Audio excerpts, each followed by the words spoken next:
Bueno, en el capítulo 6 del texto de educación matemática o didáctica de la matemática se desarrolla la línea teórica denominada resolución de problemas, o escuela anglosajona, bueno, o también problem solving, o aprendizaje basado en resolución de problemas. Es una línea teórica distinta de la escuela francesa. La intención de este videíto es destacar algunos párrafos y acompañarlos en la lectura. Bueno, esto es importante, ven donde dice que el espíritu del enfoque, es decir, de esta línea teórica, está puesto en que los estudiantes se conviertan en buenos resolutores de problemas, ¿sí? Es decir, que el interés es que adquieran herramientas y construyan estrategias para abordar problemas. Y a la vez el foco no está puesto en la enseñanza de un contenido matemático específico. Es decir, a diferencia de la teoría de situaciones, en la escuela anglosajona, el interés es en la resolución misma de los problemas, no en el contenido que se quiera enseñar. Los elementos teóricos de esta línea de la didáctica de la matemática son algunos, nada más mencionan el texto, que es el concepto de problema, es decir, cómo hay que interpretar a qué nos referimos cuando hablamos de problema, las estrategias heurísticas, ¿sí? O simplemente heurísticas, las etapas de la resolución de problemas y la metacognición, ¿sí? O sea que con esos 4 conceptos, digamos, son los principales, los fundamentales de la línea teórica. Con respecto a la noción de problema, bueno, hay muchas definiciones de problema, pero más allá de las definiciones que den los distintos autores, hay algunas cuestiones comunes, es decir, características comunes que aparecen en todas las definiciones, y acá Mabel Rodríguez las destaca, que son estas 3.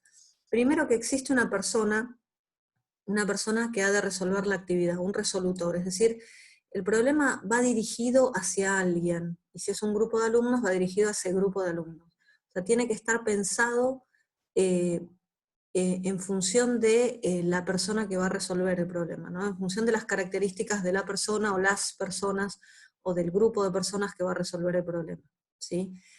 Después, por otro lado, tiene que existir siempre en el problema un punto de partida y una meta a alcanzar, es decir, tiene que estar claro desde dónde empezamos, digamos, y a dónde queremos llegar. Y por último, tiene que existir un cierto bloqueo o resistencia que no permite acceder a la meta inmediatamente. Si el alumno accede a la meta inmediatamente, no habría problema, ¿sí? Para que exista problema, tiene que existir esa resistencia.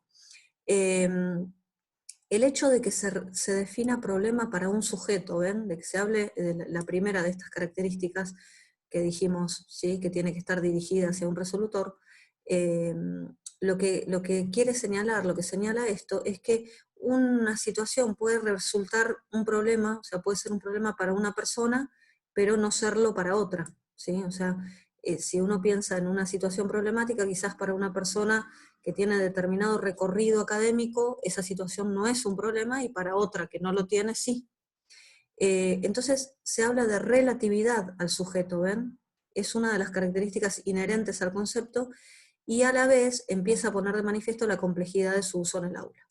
Bueno, y otra cosa que resaltan acá es la tercera condición, esta del bloqueo, y esa condición, dice, pone en puntos opuestos a los problemas de los ejercicios. Es decir, si una situación no ofrece un bloqueo para un alumno, esa situación termina siendo un ejercicio, no un problema, ¿sí? Entonces, ven, dice, entendiendo que si la actividad, digamos, el alumno ya conoce el camino a seguir, si es claro para el sujeto, es un ejercicio, y si no, sería un problema. Por eso se habla de problema para un sujeto. O sea, en esta línea, en la escuela anglosajona, el problema no debería siempre agregarse estas 3 palabritas, ¿no? El problema es un problema para un sujeto, para determinado sujeto. Y después hay otras características que no son comunes a todas las definiciones que se dan de problema, pero que, bueno, distintos autores las mencionan, ¿sí? Algunos autores hablan de la motivación, es decir, que sería necesario que el estudiante se sienta motivado a resolver la actividad. Otros autores hablan de las herramientas matemáticas, que explícitamente se pide que el estudiante disponga de herramientas necesarias para resolver, y otros autores hablan de un desafío, que el problema tiene que resultar un desafío para quien lo resuelve, ¿sí? Bueno, cerrando recuerden que eran 4 conceptos que se iban a desarrollar, ¿no? Que eran estos que están acá, ¿sí? El concepto de problemas, de heurísticas, las etapas de resolución y la metacognición. Bueno, para cerrar esta noción de problema, Mabel se queda con una de las definiciones, ¿sí? Que es bastante completa y que incluye casi todo lo que habíamos señalado antes, que dice: un problema para un individuo es una situación que requiere solución, y estando motivado u obligado por las circunstancias académicas, personales o vitales, no posee ni vislumbra el medio o camino que conduzca a la misma, al menos en lo inmediato, ¿sí? Sería como una definición que abarca todo. Bueno, la segunda cuestión es la noción de heurísticas o estrategias heurísticas, ¿sí? Acá Georges Poliat es el que habla de las heurísticas y lo define como el estudio de medios y métodos de la resolución de problemas, ¿sí? Las heurísticas se ponen en juego cuando el sujeto está enfrentado a la tarea de resolver un problema, pero no se circunscriben a estrategias exitosas, ¿sí? Que permiten obtener una respuesta correcta al problema. O sea, no solamente se le dice heurísticas a aquellas que llegan a buen puerto, digamos, ¿no? El uso de heurísticas suele darse en diversos momentos, por ejemplo, cuando el alumno trata de comprender el enunciado, usa heurísticas; cuando trata de verificar la solución, también está usando heurísticas. Las estrategias se ponen en juego cuando el individuo está buscando la forma de resolver el problema. Aparecen en esos momentos de incertidumbre, exploración, indecisión, y su uso no es necesariamente válido desde el punto de vista matemático. Bueno, acá menciona algunas heurísticas, como utilizar un método de expresión o representación adecuado, que puede ser verbal, gráfico, algebraico, numérico, ¿sí? Esa sería una heurística, tratar de expresarlo, ¿no? Razonar por analogía, recurrir a dibujos, esquemas, diagramas o gráficos, considerar casos particulares, analizar casos particulares para buscar regularidades o patrones y generalizar, ¿sí? Que es un razonamiento de tipo inductivo, verificar usando casos particulares, trabajar desde el final, dividir el problema en subproblemas, simplificar el problema, introducir un elemento auxiliar, etc. Hay muchísimas más, ¿sí? Acá, bueno, da algunos ejemplos. Por ejemplo, ¿qué sería simplificar el problema? Bueno, si se refiere a que el sujeto en un primer momento simplifica el problema para pensar un caso más simple, y cuando resuelve ese caso más simple, vuelve al problema inicial y trata de resolver, y trata de llevar la forma de pensar, digamos, que aprendió en el caso más simple, la aplica al caso planteado, ¿sí? Bueno, acá da un ejemplo de 10 personas con 10 butacas, y que el resolutor lo lleva a 3 personas con 3 butacas, lo resuelve así y después vuelve al problema original. Trabajar desde el final se refiere a que el sujeto imagina tener una solución al problema y a partir de ella piensa qué condiciones deberían cumplirse para que esa solución se dé, ¿sí? Bueno, acá también da el ejemplo de cómo encontrar la longitud del lado de un cuadrado que esté inscripto en un círculo de radio 2, y bueno, ahí también está en la resolución que muestran como ejemplo, aparece otra heurística, que es introducir un elemento auxiliar, que en este caso es la diagonal del cuadrado. También puede ser que recurran a dibujos, esquemas, gráficos, seleccionan un método de representación adecuada. Bueno, en estos ejemplos aparecen estas heurísticas. Bueno, el tercer concepto era las etapas de resolución de problemas, que son 4. La primera es comprender el problema, la segunda es concebir un plan, la tercera es ejecutar el plan, y la cuarta es verificar la solución. Ahora, algo muy, muy, muy importante lo dice acá. No necesariamente se dan todas, es decir, estas 4 etapas no siempre se dan las 4, y no siempre se dan en ese orden, ¿ven? No se dan todas ni en este orden. Y podría haber idas y vueltas, de modo que se pase por algunas de ellas más de una vez. O sea, puede ser que un alumno comprenda el problema, consiga un plan, y cuando lo esté ejecutando se dé cuenta que hay algo de lo que entendió del problema que no era como él lo había entendido, y vuelva a la primera etapa, lo relea y vuelva a comprender el problema, pero en esta oportunidad lo entienda de una manera más completa quizás.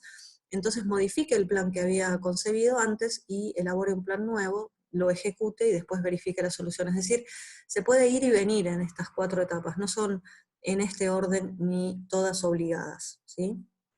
Acá hay un cuadro que yo lo destaqué completo, no lo voy a leer ahora, pero que muestra cómo y además sirve para un apartado que viene después, cuando el alumno está comprendiendo el problema, ¿sí? Estas serían algunas de las preguntas que el profesor le podría hacer, ¿sí? Cuando está en la etapa de concebir un plan, estas son las preguntas que el profesor le podría hacer, ¿sí? Después ejecuta el plan o examina la solución. Es decir, acá en todas estas etapas hay preguntas que se podrían hacer, que se podría hacer el mismo alumno, ¿no?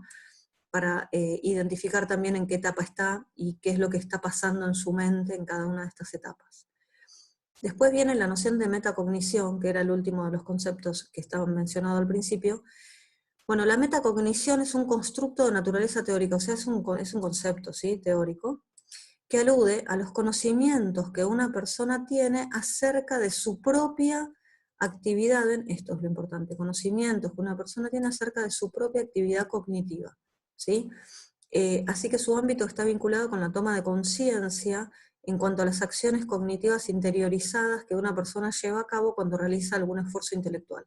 En el caso específico de la resolución de un problema, implica el reconocimiento por parte del resolvedor, dice acá, o resolutor, de los procesos internos de pensamiento que él activa cuando intenta resolverlo, ¿sí? Bueno, acá el nombre es Schoenfeld, que es uno de los especialistas en la escuela anglosajona, y justamente él dice que el pensamiento metacognitivo puede monitorear, controlar y dirigir el propio proceso cognitivo, ¿no? Y esto es como una idea que él incorpora que es muy importante y señala que se debe analizar qué camino se ha elegido, cuál no, qué y por qué se ha hecho, etc.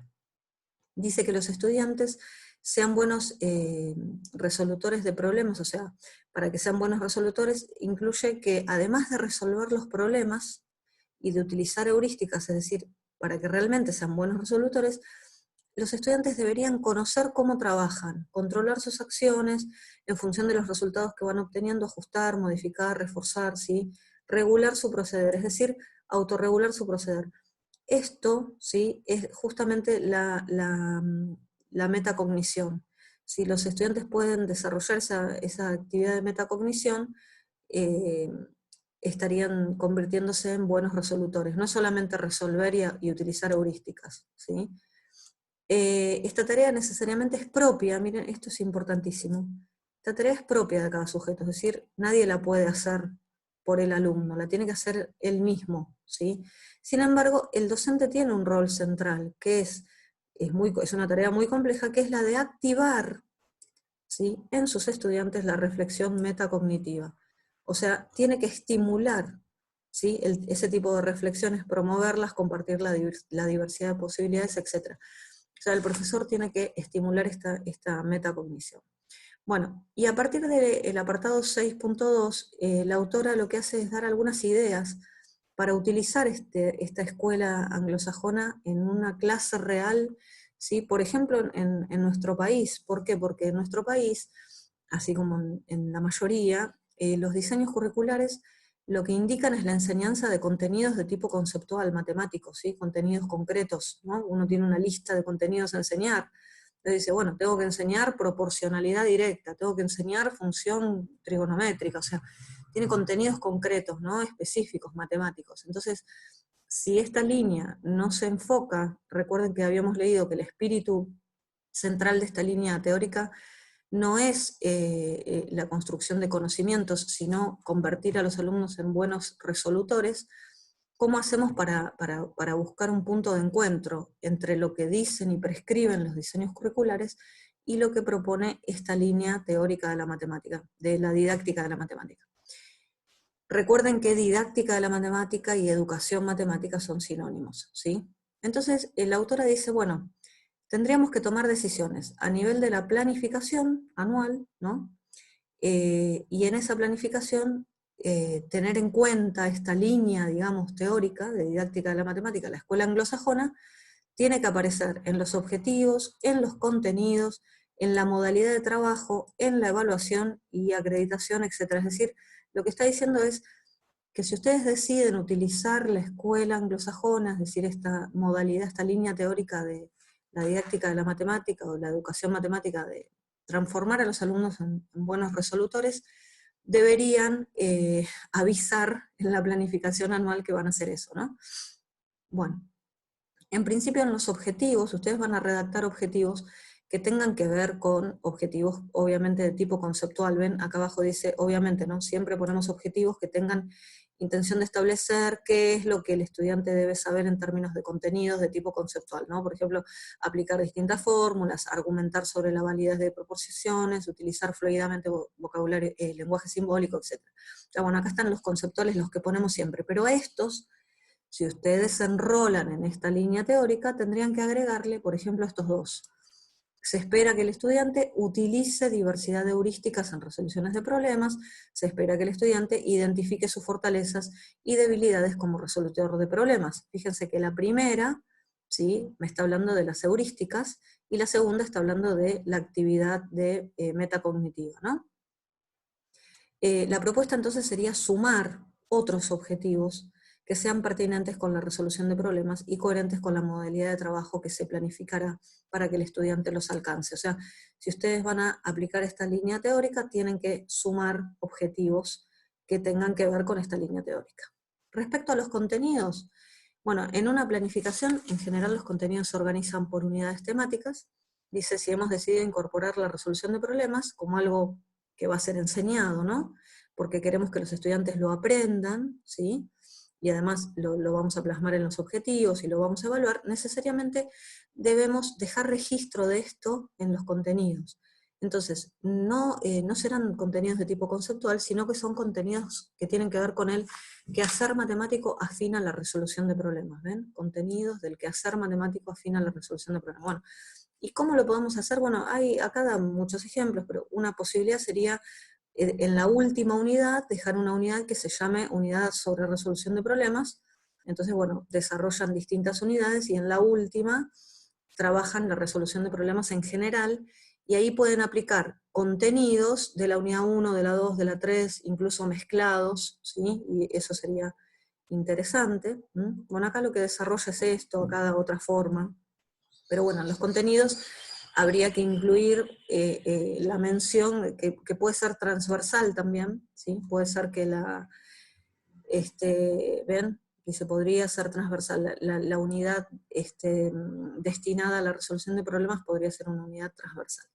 Bueno, con respecto a la modalidad de trabajo, en general en las planificaciones hay que decir, ¿no?, qué estrategias de enseñanza vamos a utilizar, entendiendo las estrategias de enseñanza como decisiones, ¿no?, didácticas del profesor. O sea, entonces acá el profesor va a tener que decir de qué manera va a trabajar, y obviamente va a hablar de esta didáctica, ¿no? Fíjense que dice, dado que distintos individuos pueden utilizar diversas estrategias, podrían pensar el mismo problema distinto,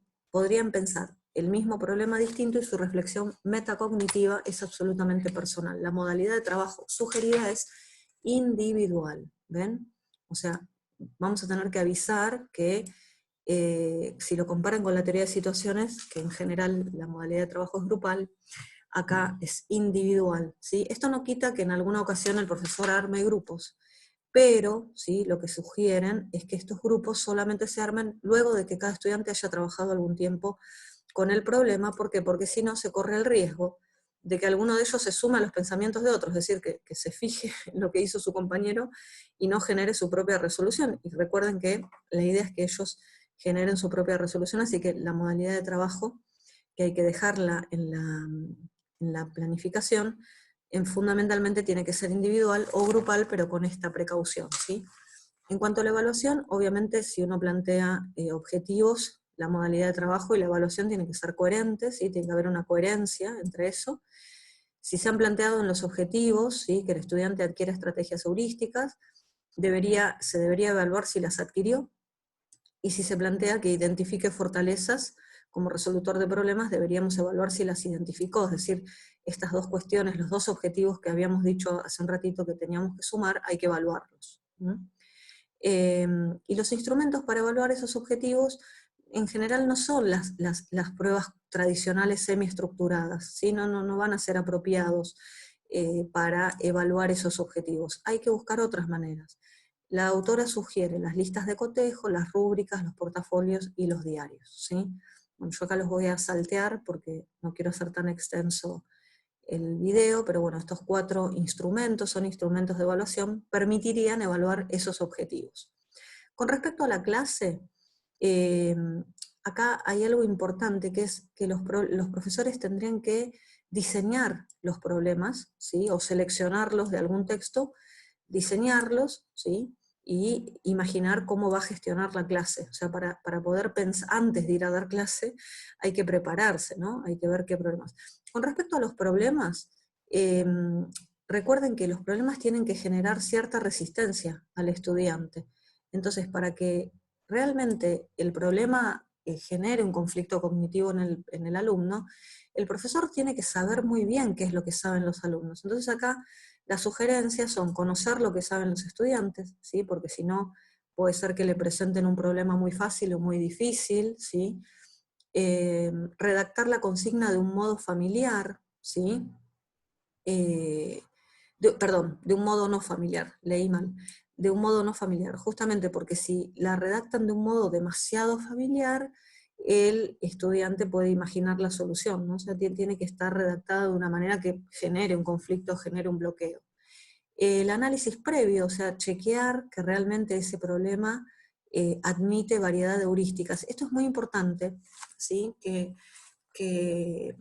el problema sea un problema interesante, implica que uno lo pueda resolver por muchos caminos y aplicando distintas estrategias, ¿sí? Bueno, acá da ejemplos. Con respecto a la gestión de la clase, la autora señala por lo menos dos tipos de intervenciones docentes muy diferenciadas.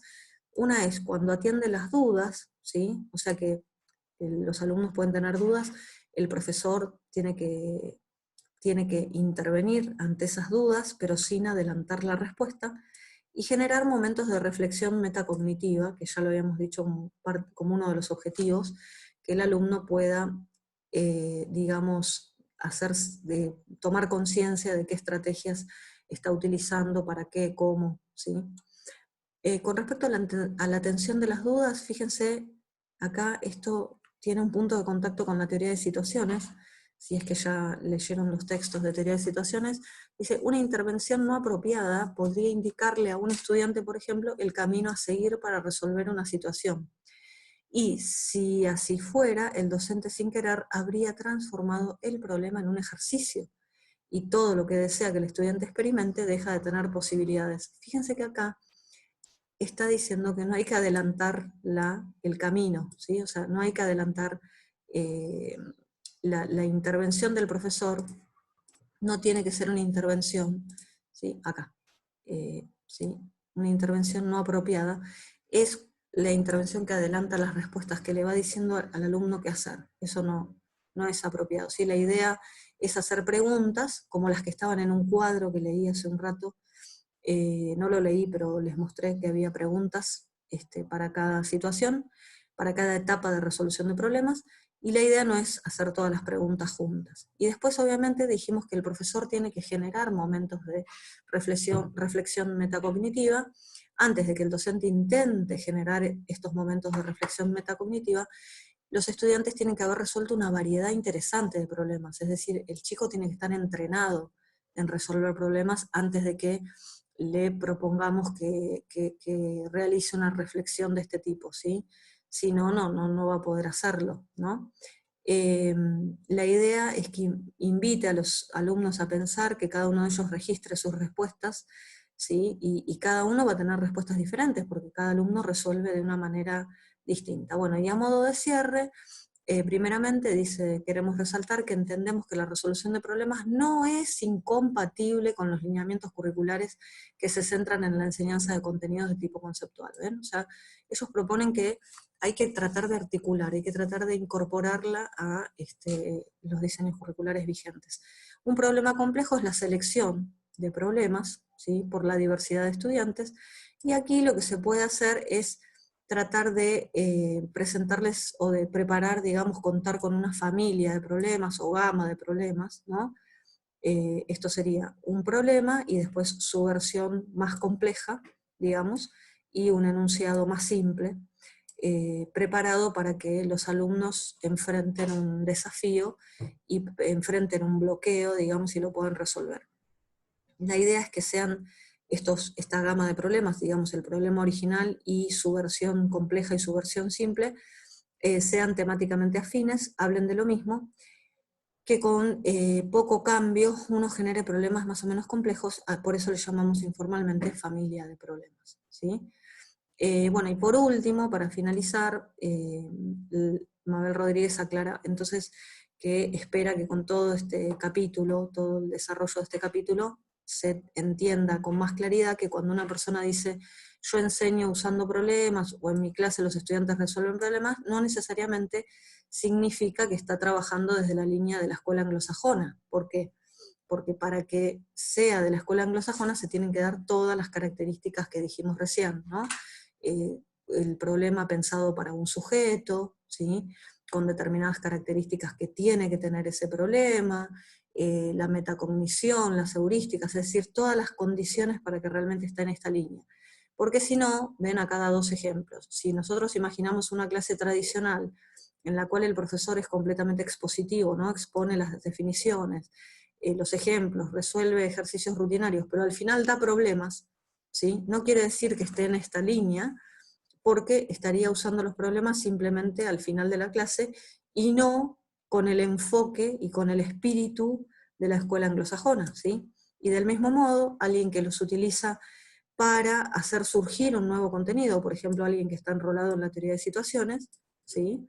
Tampoco sería pertinente pensar que está enmarcado en la escuela anglosajona. Usa problemas, pero no en el sentido de esta línea teórica. Bueno, espero que los ayude.